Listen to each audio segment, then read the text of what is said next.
जय हिंद फ्रेंड्स। तो हम आपकी लेकर आ चुके हैं एनुअल एग्जामिनेशन 2024 का इंग्लिश का क्लास 11 का पेपर कोड ए। जिन छात्रों का पेपर कोड ए है तो ये क्वेश्चन पेपर उनके लिए इम्पॉर्टेंट होने वाला है। साथ में अगर आप क्लास 11 का एनुअल एग्जाम का पेपर देने जा रहे हैं और आपका इंग्लिश का पेपर है तो ये एनुअल एग्जाम का पेपर आप 100% देख कर जाइए। इससे आपको बहुत ज़्यादा बेनिफिट मिलेगा। तो चलिए आज का वीडियो शुरू करते हैं। उससे पहले आप लोगों से एक रिक्वेस्ट है, अगर आपने अभी तक चैनल को सब्सक्राइब नहीं किया है तो चैनल को सब्सक्राइब कर लीजिए।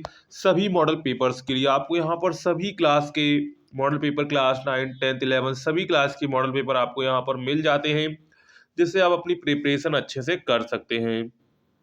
तो चलिए आज का वीडियो शुरू करते हैं। तो सबसे पहले हमारे पास पार्ट ए आता है, जिसपे हमसे ऑब्जेक्टिव क्वेश्चंस पूछे जाते हैं और उन ऑब्जेक्टिव क्वेश्चंस के हमको आंसर्स करने होते हैं। जैसे पहला यहाँ पर आपको सबसे पहले पूरा पैराग्राफ आपको पढ़ना है। मैंने पूरा पैराग्राफ पढ़ लिया है। ये पूरा पैराग्राफ आपको पढ़ना है, इसके बाद ही क्वेश्चंस की ओर बढ़ेंगे। तो पूरा पैराग्राफ आपको अच्छे से समझ लेना है। हमने पढ़ लिया है, इसलिए हम लोग सीधे आंसर्स की ओर चलेंगे। और आप लोग वीडियो को 360 पीपर करके देखिएगा तो आपको बिल्कुल क्लीन दिखेगा। तो यहाँ पर है who summoned Socrates to appear his friend governing of Athens court police. तो यहाँ पर क्या हो जाएगा, गवर्निंग ऑफ एथेंस के सामने उसको प्रस्तुत होना था। तो यहाँ पर ऑप्शन नंबर कौन सा करेक्ट हो जाएगा, तो ऑप्शन नंबर यहाँ पर आपका बी वाला करेक्ट हो जाएगा। नेक्स्ट है what did his friend beg him. क्या है, what did his friend beg him. तो यहाँ पर है run away, go to home, to hide, none of these. तो what did his friend beg to him, तो क्या कर रहे थे, टू हाइड यानी कि छिपने के लिए कह रहे थे। तो ऑप्शन नंबर यहाँ पर आपका सी वाला करेक्ट हो जाएगा। कौन सा करेक्ट हो जाएगा, ऑप्शन सी। नेक्स्ट क्वेश्चन है question number third, what did Socrates से टू हिज फ्रेंड। तो सुकरात ने अपने दोस्त से क्या कहा था, उसने कहा था ही वॉज नॉट कॉवर्ड। क्या है, ही वॉज नॉट कॉवर्ड। तो यहाँ पर ऑप्शन नंबर आपका ए वाला करेक्ट हो जाएगा, he was not coward. Next है one who is habitually kind to others. क्या है, one who is habitually kinds to other, यानी कि ये आपका वन वर्ड है। तो यहाँ पर क्या हो जाएगा, अल्ट्रिस्ट। क्या हो जाएगा, अल्ट्रिस्ट। अगर ऑप्शन यहाँ पर हम लोग देखेंगे तो यहाँ पर ऑप्शन नंबर आपका बी वाला करेक्ट हो जाएगा, एल्ट्रिस्ट। नेक्स्ट है to choose the correct option, meaning of the given phrase lost in the clouds. क्या है, lost in the clouds phrase का आपको करेक्ट मीनिंग बताना है। To enjoy, to wait, confused, very much, sure. तो यहाँ पर क्या हो जाएगा, कंफ्यूज्ड। क्या हो जाएगा, कंफ्यूज्ड हो जाएगा, यानी कि ऑप्शन नंबर आपका सी वाला करेक्ट हो जाएगा। नेक्स्ट है which is the correct antonym of loyal. आपको लॉयल को क्या बनाना है, लॉयल का आपको एंटोनिम बताना है। ऑप्शन यहाँ पर आपको दिए गए रिवेलियस, फेथफुल, करेजियस, फ्रेंडली। तो यहाँ पर क्या हो जाएगा, रेबिलियस हो जाएगा। क्या हो जाएगा, रेबिलियस हो जाएगा। ऑप्शन नंबर यहाँ पर आपका ए वाला करेक्ट हो जाएगा। कौन सा करेक्ट हो जाएगा, ऑप्शन ए। नेक्स्ट है which is correct synonym of word barren. क्या बताना है, बैरन का आपको करेक्ट सिनोनिम बताना है। तो बैरन का मतलब क्या होता है, बंजर भूमि। क्या होता है, बंजर भूमि। तो यहाँ पर आपको दिए गए हैं डेजर्ट, गार्डन, पार्क, रिवर। तो यहाँ पर बैरन का क्या हो जाएगा, सिनोनिम हो जाएगा डेजर्ट। क्या हो जाएगा, डेजर्ट हो जाएगा। तो ऑप्शन नंबर यहाँ पर आपका ए वाला करेक्ट हो जाएगा, डेजर्ट। क्या हो जाएगा, डेजर्ट। इसके बाद नेक्स्ट है Rohit has gone before his father. यहाँ पर हिज कर लेंगे, जिसकी जगह his father come. Which word in the sentence is an error.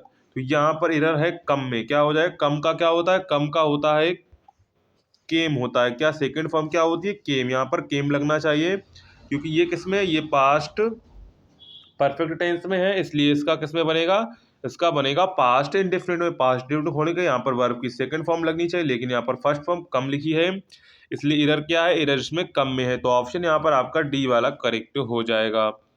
Next है choose the correct option to answer the following questions. जैसे पहला है where had professor get owned travelled to, present, past, future, none of these.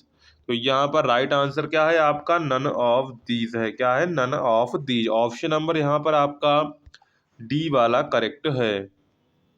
Next question की ओर बढ़ते हैं। तो next question है the concept of sustainable development was popularised इन 1980, 1985, 1987, 1989। तो ये कब पॉपुलर हुआ था? ये हुआ था 1987 में। कब हुआ था? 1987 में। तो ऑप्शन नंबर यहाँ पर आपका सी वाला करेक्ट हो जाएगा।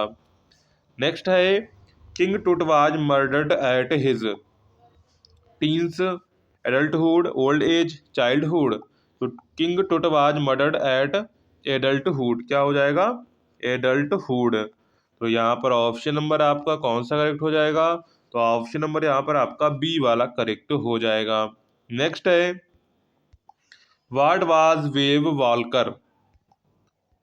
वेव वॉल्कर क्या थी? एक बोट यानी एक नाव थी, एक एयरक्राफ्ट थी, ए मशीन थी, नन ऑफ दीज। तो वेव वॉल्कर क्या थी? वेव वॉल्कर एक बोट थी। क्या थी? ए बोट थी। तो ऑप्शन नंबर यहाँ पर आपका ए वाला करेक्ट हो जाएगा, ए बोट। नेक्स्ट है question number 13 what was the mood of all three girls at sea? Disheartened, ecstatic, monotonous, none of these. तो कैसा था उनका? उनका मूड था इकास्टेटिक था। कैसा था? इकास्टेटिक था। तो ऑप्शन नंबर यहाँ पर आपका बी वाला करेक्ट हो जाएगा। नेक्स्ट है the poem is conversation between. The poem is conversation between poet and रैन। क्या हो जाएगा? पोइट एंड रैन। यानी कि ऑप्शन नंबर यहाँ पर आपका ए वाला करेक्ट हो जाएगा। कौन सा करेक्ट हो जाएगा? Option A, poet and rain. Next है according to the poet the adults can be described as practical, hypocrites, stupid, clever.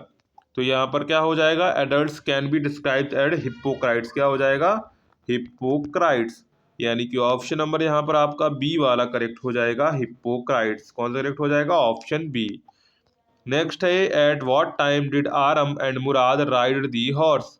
Eight what time did Aram and Mourad ride to horse? Late night, evening, early morning, afternoon. तो यहाँ पर क्या हो जाएगा? Early morning. क्या हो जाएगा? Early morning. यानी कि ऑप्शन नंबर सी वाला आपका करेक्ट हो जाएगा। नेक्स्ट है how many times the authors visited the given address? Once, twice, thrice, can't say. तो यहाँ पर क्या हो जाएगा? Twice option. क्या करेक्ट हो जाएगा? ट्वाइस ऑप्शन यहाँ पर आपका करेक्ट होगा। इसके बाद नेक्स्ट क्वेश्चन है which of the following traits were there in Mrs Pearson? Dominating, submissive, short tempered, illogical. तो ट्रेड्स कैसा व्यवहार कर रही थी? तो वो कर रही थी सबमिसिव व्यवहार। कैसा कर रही थी? सबमिसिव व्यवहार कर रही थी। यानी कि ऑप्शन नंबर बी वाला यहाँ पर आपका करेक्ट हो जाएगा। नेक्स्ट है how does the author describe the bedroom of the Joys house? यहाँ पर है well furnished, poorly furnished, dirty, luxurious. तो कैसा है? ऑप्शन कैसा था? पुअरली फर्निश्ड था। कैसा? Poorly furnished. यानी कि ऑप्शन नंबर यहाँ पर आपका बी वाला करेक्ट हो जाएगा। इसके बाद लास्ट हमारा 20 क्वेश्चन बचता है what does the word amendment means? तो अमेंडमेंट मीन्स क्या होता है? करेक्शंस करना। क्या मतलब होता है? करेक्शंस करना। तो ऑप्शन नंबर यहाँ पर आपका बी वाला करेक्ट हो जाएगा। कौन सा करेक्ट हो जाएगा? Option B. तो ये आपके 20 ऑब्जेक्टिव क्वेश्चन हो जाते हैं। तो पेपर का जो पैटर्न है उसमें बदल चुका है। कहीं कहीं तो ऑब्जेक्टिव नहीं आ रहे हैं, कहीं कहीं ऑब्जेक्टिव आ रहे हैं। तो यहाँ पर आप लोग किसी भी इसमें आपके में ऑब्जेक्टिव नहीं आते तब भी इनको आप तैयार कर लीजिए। ऑब्जेक्टिव आपसे ग्राम पोर्शन में पूछे जाते हैं, अगर आपके में आते हैं तो ये आपके लिए इम्पोर्टेंट है ही। इसके बाद हम लोग पार्ट बी पर चलते हैं। तो पार्ट बी में आपको सबसे पहले पूरा पैराग्राफ, आपको ये पैराग्राफ दिया गया, पूरा पैराग्राफ आपको पढ़ना है। एक बार आप फिर करें 360 पेपर आप लोग देखिए या 480 पेपर देखिए तो आपको बिल्कुल क्लीन दिखेगा। इसके बाद यहाँ पर दिए गए क्वेश्चंस के आपको आंसर्स करने हैं। तो ये क्वेश्चंस हम पढ़ेंगे नहीं तो उसमें टाइम भी आपका ज़्यादा वेस्ट होगा और मेरा भी टाइम वेस्ट होगा। इसके बाद क्वेश्चन नंबर 2 में read the following passage and answer the questions. यानी कि आपको पैसेज पढ़ना है, उनमें से एक क्वेश्चंस का आपको आंसर देना है और इसके मिलेंगे आपको 5 नंबर। मार्क्स जो है उसके पीछे सामने बिल्कुल लिखे हुए हैं, आप देख सकते हैं। इसके बाद है write an essay one of the following topics in 200 to 250 words. The name the aim of your life in election scene national integration. और अगर आपको ये नहीं आता है तो आप एक आर्टिकल लिख सकते हैं 150 से 200 शब्दों के बीच में, तो आप दोनों में से कोई एक कर सकते हैं। इसके बाद है write letter to the editor of newspaper draw the attention of the leave, और में करके write an application to principal requesting him to start a poor boys found the help needy. तो दोनों में से आपको कोई एक करना है, इसके मिलेंगे आपको 5 नंबर। इसके बाद 8 नंबर की आपकी स्टोरी आती है ट्रांसलेट करने के लिए, तो इसे आप लोग ट्रांसलेट कर लीजिएगा, हो सकता है आपको में देखने को मिल जाए। इसके बाद है नेक्स्ट इंडायरेक्ट सेंटेंस में आपको he said to me let the body come in, इसे आपको क्या करना है डायरेक्ट में बदलना। He see had to please everybody body into passive voice में he prefers coffee than tea, इसे आपको करेक्ट करना है। It was Sunday all the banks were closed, इसे आपको सिंपल सेंटेंस बदलना है। Use of the pair of words in your sentence so as bring out the difference in their meaning human और humane. तो ये आपको एक एक नंबर में सभी क्वेश्चंस देखने को मिल रहे हैं। इसके बाद आते हैं answer any one of the following question in about 60 words में आपको आंसर देने, ये आपके प्रोज से 2 क्वेश्चन दिए गए, उनमें से किसी एक क्वेश्चन का आपको आंसर करना है, और ये आपका है 7 मार्क्स का। कितने मार्क्स का है? 7 मार्क्स का है। इसके बाद क्वेश्चन नंबर 8 आते हैं, तो क्वेश्चन नंबर 8 में आपको प्रोज की 2 शॉर्ट आंसर करने हैं, 3 आपको दिए गए हैं, तीनों में से आपको 2 करने हैं, इसके मिलेंगे आपको 6 मार्क्स, यानी कि एक क्वेश्चन आपका 2 मार्क्स का है। इसके बाद क्वेश्चन नंबर 9 पर आते हैं, तो क्वेश्चन नंबर में आपके पोएट्री सेक्शन से एक पैराग्राफ आपको दिया गया, उन पैराग्राफ के बेसिस पर आपको 3 क्वेश्चंस के आंसर देने हैं, इसके मिलेंगे आपको 6 मार्क्स, यानी कि एक क्वेश्चन आपके 2 मार्क्स का है। इसके बाद क्वेश्चन नंबर 10 पर आते हैं, तो क्वेश्चन नंबर 10 में give the central idea of any one of the following poems childhood the voice of the rain. तो इसमें दोनों में से आपको कोई एक यहाँ पर करना है, इसका सेंट्रल आइडिया लिखना है। इसके बाद क्वेश्चन नंबर 11 में सप्लीमेंट्री से आपको एक लॉन्ग आंसर लिखना है, इसके मिलेंगे आपको 7 मार्क्स, यानी कि 2 आपको दिए गए हैं, दोनों में से आपको कोई एक करना है। इसके बाद 12 है आपके सप्लीमेंट्री से आपको 2 शॉर्ट आंसर्स करने हैं, और इसके मिलेंगे आपको 6 मार्क्स, यानी कि एक क्वेश्चन आपका 3 मार्क्स का है। तो इस प्रकार आप लोगों का जो पूरा क्वेश्चन पेपर हो जाता है। अगर आपको वीडियो पसंद आया हो, वीडियो को लाइक करिएगा, चैनल को सब्सक्राइब करिएगा, जिससे आने वाली वीडियो नोटिफिकेशन आप तक पहुंचती रहे। मिलते हैं नेक्स्ट वीडियो में, तब तक के लिए जय हिंद। अगर इसकी पीडीएफ डाउनलोड करना, लिंक आपको डिस्क्रिप्शन में मिल जाएगी, तो वहां से आप लोग डाउनलोड कर सकते हैं। तो चलिए मिलते हैं नेक्स्ट वीडियो में, तब तक के लिए जय हिंद।